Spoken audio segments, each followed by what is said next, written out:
Boa tarde, eu sou Érica Vitiello de Barros, da Canto de Cura Terapias. E eu estou aqui hoje iniciando um projeto que eu chamo de Terapeutas Notáveis, com a nossa grande mestra Ana Aparecida de Oliveira, mais conhecida como Ana Karuna.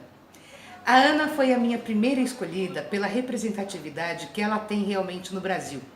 Raramente converso com alguém da área terapêutica vibracional que não tenha sido aluno da Ana ou que não tenha feito já assistido alguma palestra, algum workshop dela. Então ela é uma unanimidade nacional e internacional também, né? Afinal de contas, vem muita gente de outros países aqui diretamente para o Espaço Kuan-Yin para fazer o curso com ela. Então é com ela hoje que nós vamos conversar e ela vai nos contar neste primeiro vídeo, porque terão outros ainda com ela, mas neste primeiro vídeo ela vai nos contar sobre a vida dela, o que ela fazia, né, o que ela fazia antes de ser terapeuta e como é que ela chegou a esse universo fantástico das terapias e como é que ela se tornou uma das maiores mestras de toda a América Latina. Boa tarde, Ana. Boa tarde a todos que estão ouvindo, ou bom dia, ou boa noite, né? Que recebam um grande abraço reikiano, né? Um grande abraço da Kuan-Yin. Estamos de uniforme. Ganhei de presente minha camiseta linda. Olha, estamos de uniforme. Olha, a Kuan-Yin da purificação. Linda, né? Demais, vamos nos tornar puros de alma, né? Exato. Como a nossa Divina Mãe é sempre pura, como todas as mães são sempre puras, né? Eu quero agradecer muito a Érica o convite, me sentindo bastante lisonjeada. Eu que agradeço muito. E assim, o que me chamou a atenção para aceitar o convite? Primeiro, é uma honra, mas assim, esquecer da honra e o confete, eu acho muito importante esse trabalho que ela quer fazer, porque todo mundo pensa que o terapeuta ele caiu de paraquedas. De repente, de um dia para o outro, sim, ele se tornou um terapeuta. Não é Ou então que assim. veio uma nave, né, jogou uma luz nele e aí iluminado ele se torna um ser terapêutico. E não é, né? É uma vida, é muito assim, estudo. É uma vida, é uma escolha de alma. E algum tempo atrás, eu e a Érica estávamos conversando sobre quando eu comecei. E eu vou ser bem claro com vocês. Primeiro, o que eu fazia antes, porque todo mundo que é um terapeuta, que seja anormal. É verdade. Que ele veio do mundo que não existe, de preferência um mundo que ele não tenha uma terceira dimensão, que ele não tem obrigações, que ele não tem nada. Primeira coisa, ele foi ejetado, né, no país. E que ele não é gente como todas as pessoas. Primeiramente, eu comecei com meu pai, que, como todo bom descendente português, fui trabalhar no comércio dele. E isso foi meu grande presente, porque nem ganhava, tá? Porque era normal filhos não ganharem. Exato. Mas assim, foi onde eu aprendi a me comunicar e isso me ajuda até hoje. Então isso foi a primeira pinceladinha. Agora deixa eu fazer aqui um adendo quando você diz, eu aprendi a me comunicar. Então assim, isso também é uma dica para você que está querendo criar o seu canal, dar cursos e mesmo com o seu cliente, né? A questão da comunicação é extremamente importante. Comunicar-se não é só falar, mas é ser claro. É aquilo que vocês vão ver durante toda a entrevista com a Ana. A Ana tem a capacidade de comunicação, isto é, com poucas palavras, ela expressa muito conteúdo, ela passa muito conhecimento. Então, assim, aproveitem também, porque já é uma aula que vocês terão com ela, essa questão de como saber se comunicar com as pessoas que estão te ouvindo. Então, vamos lá, Ana. E é importante, assim, eu falar nisso, que fica estranho eu falar, eu aprendi no comércio com meu pai, mas é que às vezes as pessoas hoje têm muito costume de falar, eu não vou fazer aquilo, eu não vou fazer aquilo lá. Não, em tudo aprende, tudo na realidade soma. Mas agora vem uma outra coisa que a gente tinha conversado. Quando eu entrei na energia, Eu não vou dizer minha idade, porque nós já estamos no freezer, é um direito nosso, mas eu comecei... Mas nada acima de 30, tá, gente? Em 1971, com a maravilhosa Marísia Fontoura, que trouxe a chama violeta para o Brasil. Muita gente desconhece isso, ela é do Grupo Vale. E como aconteceu isso de paraquedas? Não, a Aninha aqui era sonâmbula. E resolveu atravessar a avenida e foi atropelada, jogada para o alto.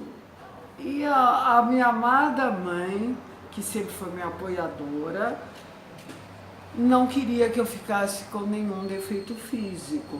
E por isso eu fui apresentada a Marísia Fontoura e ela falou, você tem que repetir algo. Eram umas coisas escritas, 3 vezes por dia, uns 3 anos.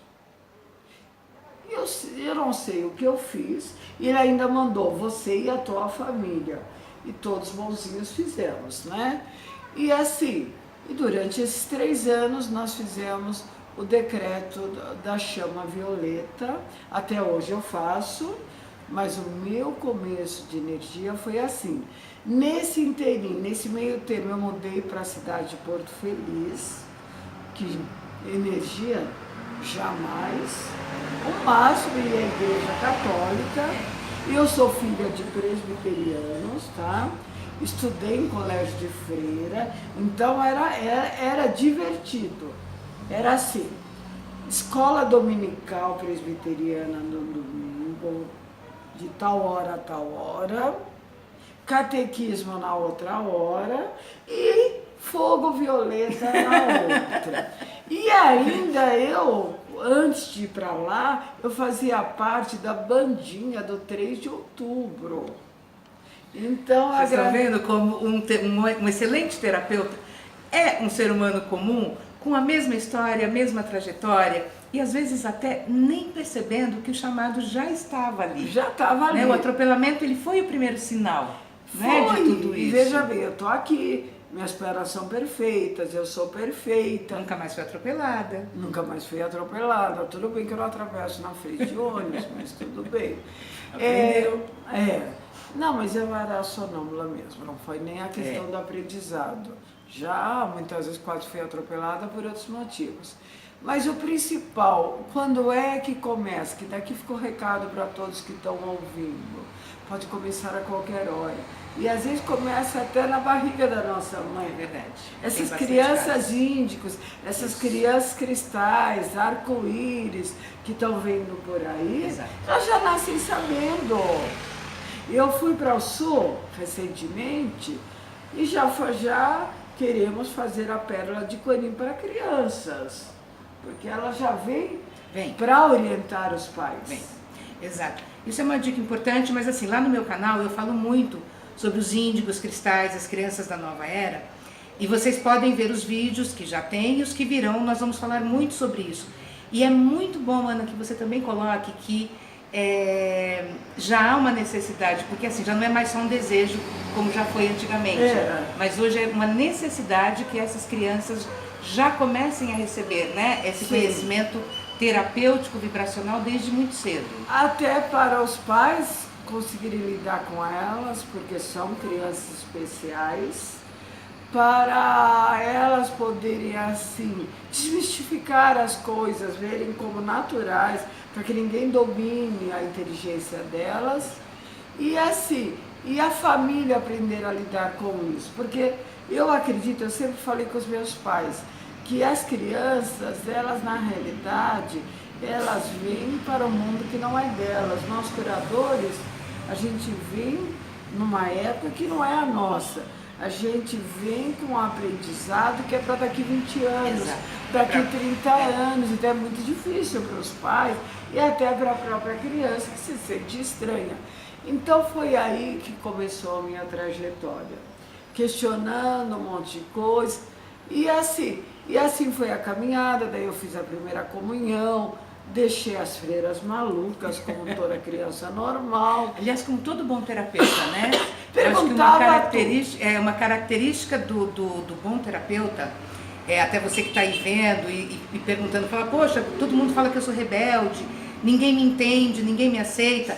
Presta atenção, porque isso pode ser a fagulha da terapia vibracional em você. E graças a Deus, né? Foi isso que nos levou. E mais adiante, vamos pular, daí eu voltei para São Paulo, fiz patologia clínica de colegial, pouca gente sabe disso, mas eu nem sei porque eu fiz patologia clínica, mas eu fiz. E daí assim, achei que até tinha sido perdido, tudo, porque, claro, como toda criança pequena, queria ser médica, tal, aquelas coisas. Mas depois eu descobri, futuramente, que a medicina que eu iria exercer era outra, era uma vibracional e não uma clínica. E só que, deixa eu só me lembrar a data exata, em 1981 aconteceu uma coisa muito grave. Eu tive um familiar desenganado. Imagina que aquela cabeça, já aquele terapeuta que estava fluindo, eu com um familiar muito querido, desenganado pela parte médica. E sem dinheiro. Estava começando minha vida profissional. Eu me lembro que eu recebia até PIS, tá? Aquele abono de um salário. Tá vendo? O terapeuta é um ser normal, gente. Passa por tudo isso também. E daí assim, daí eu comecei a falar, mas veio aquela intuição. Poxa, mas se eu trabalhar cores, não era lâmpadas que eu comecei. Foi com a arte terapia. Eu nem faço artes, eu mandava os outros fazerem, porque eu não prego nem botão. E eu mandava assim, eu falava, você tem que trabalhar laranja, você tem que trabalhar vermelho, então vamos fazer crochê vermelho, crochê laranja, crochê tal cor. E assim começou. Depois eu fui me tornar cromoterapeuta. Eu sou uma discípula do René Nunes, do Oswaldo Sibinelli.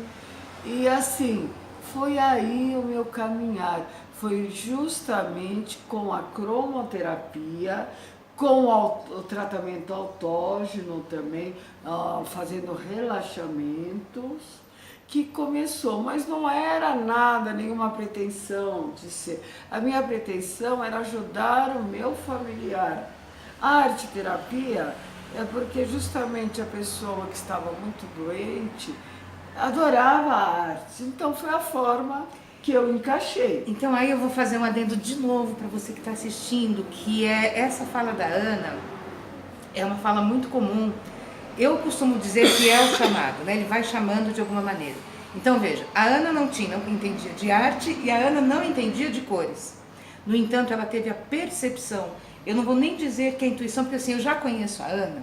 Então eu sei que não foi uma intuição, foi uma percepção. Isso é muito importante no terapeuta, né? É a empatia. A Ana empatizou de tal maneira com esse familiar que ela percebeu e reconheceu o que é que ele gostava, o que ele precisava.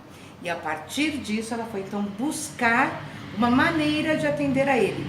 Então veja como isso é importante e não é à toa que ela é a grande mestra que ela é. E assim foi, essa pessoa vive até hoje, ela estava desenganada, né? Mas foi o começar de uma forma primária, mas com muita vontade, acreditando. Eu olhei para a cara da médica que tinha desenganado e falei, eu não acredito. Sabe, aquela cara bem assim, eu não acredito. É impossível uma pessoa estar desenganada. Claro, eu iria aceitar, mas eu acho que todo terapeuta, já aquele que traz alma, ele nunca aceita nada de mão beijada. Não. Ele até o final vai lutar pela vida. Isso. E assim foi, começando com lãs, linhas, foi assim que começou a trajetória, era o que eu tinha. Então você que está ouvindo, você audiente que está aí nos vendo e ouvindo, às vezes nós temos que aprender a fazer com o que temos, até com uma cartolina, até com um desenho da escola. Você não vai esperar ficar milionário para fazer algo pelo seu. Exato. Até fica aquele adentro de que daquelas pessoas que fazem trabalho em comunidades, aproveitar o que se tem. E o que se tem é que nós vamos transformar. E assim começou a minha trajetória. Então eu agradeço muito. Aprendi também cromoterapia depois no Centro Espírita. A minha primeira palestra, que pô, grande, de auditório, que todo mundo pensa que foi reiki, foi de cromoterapia. Assim, eu fui convidada para dar uma palestra numa salinha de aula e quando eu cheguei lá era no auditório. E foi assim que começou, foi a melhor palestra que eu dei na minha vida, porque foi de susto mesmo. A palestra era de meia hora, acabou sendo de 2 horas, foram de 2 horas, mas a intenção era meia. Eu olhei, falei, quer saber de uma coisa? Eu vou pensar que todos são abóboras, pronto. Esqueci o papel da minha palestra atrás. Quando terminou a palestra, eu lembrei que eu tinha um direcionamento na palestra. Mas assim, eu agradeço muito, pouca gente conhece o trabalho do René Nunes, que é a esposa dele, que foi a grande canalizadora da cromoterapia, mas assim, que foi responsável por estar aí nos centros espíritas. Hoje temos tem um grande amigo, por exemplo, Oswaldo Galvão Filho, que é o grande professor de cromoterapia há muitos anos, tem alguns que já partiram, mas o começar foi na cromoterapia. E eu me lembro bem uma frase que tinha no livro de cromoterapia: as cores, elas são a energia da alma. Então, se você toca a alma, você pode melhorar as pessoas. E assim começou. Uma outra coisa, se ainda houver um tempo, também o terapeuta começa com um grande desequilíbrio. Sim. Geralmente ele vai para ele. Não se iluda. Ou ele começa a ficar muito irritado no trabalho, aquilo começa a dar uma insatisfação total, e eu espero que não tenha já acontecido isso com nenhum de vocês. Parece que você já cumpriu aquilo, mas aquilo não te convence mais. Nossa, mas eu fiz pós, fiz isso, fiz aquilo, e aquilo não está preenchendo. Exato. Assim começa uma outra fase de uma jornada. E assim começou a minha nova jornada, que daí foi o lado do terapeuta. Busquei tudo, 1000 cursos, tá? De tudo. Fiz yoga há muito tempo, fiz astrologia, fiz um pouco de tudo. Até achar... Uma grande busca, né? Uma grande busca, tudo. Falou, vai ter um curso? Como eu ainda não falei, a minha formação secundária é patologia clínica, mas a minha formação acadêmica, eu sou contadora e sempre fui professora também de matemática, ou seja, nada holístico. Será? Não era a minha, né? Embora sim, a gente sabe que os grandes filósofos eram matemáticos, então ficam lá dentro. E nessa inquietação que muitos de vocês que estão ouvindo talvez devem estar passando, parece que a gente está inadequado aos lugares, que daí começou a minha retomada. Porque dentre esse parente que estava desenganado, existia um período até os 28 anos, bem no retorno de Saturno, que eu era totalmente matemática ou contadora e minha vida no centro. Eu fui diretora de centro 10 anos, também do centro espírita. Foi nessa assim, na virada de Saturno começou aquilo lá, alguma coisa não está encaixando, tem algo mais do que aquilo. E daí começou a minha busca. Procurei tudo que podia, lugares bons, lugares que não eram bons. Então, assim, a jornada é essa. É essa comigo, deve ter sido assim com a Érica. É o caminhar. Até que eu fui num lugar que não era muito correto, mas eu, assim, não vem ao caso dizer, porque não é a questão. Todos nós passamos por uma vara e não é o caso, porque na realidade aquele lugar que não era muito correto foi meu verdadeiro mestre. Então, acima de tudo, eu devo agradecer. E daí... Esse reconhecimento é importante, né? De que às vezes aquilo que é oponente a nós também devemos ser gratos por nos ensinar aquilo que nós podemos lapidar em nós. E como eu entrei em crise e tudo naquele período, veio uma vozinha, sabe aquela vozinha interior, quando a gente ouve a gente mesmo? Se você não assume você, como é que você vai dizer de qualquer lugar se você não assumir o seu verdadeiro papel no mundo? E daí, nesse inteirinho, veio o lado, você tem que fazer reiki. Veio uma propaganda do reiki. Isso, e isso é assunto para o próximo vídeo. Nós vamos finalizar agora. Agradeço, Ana, pela sua presença, pela sua disponibilidade. E continua aqui com a gente que a semana que vem a Ana vai contar como é que ela iniciou o reiki na vida dela.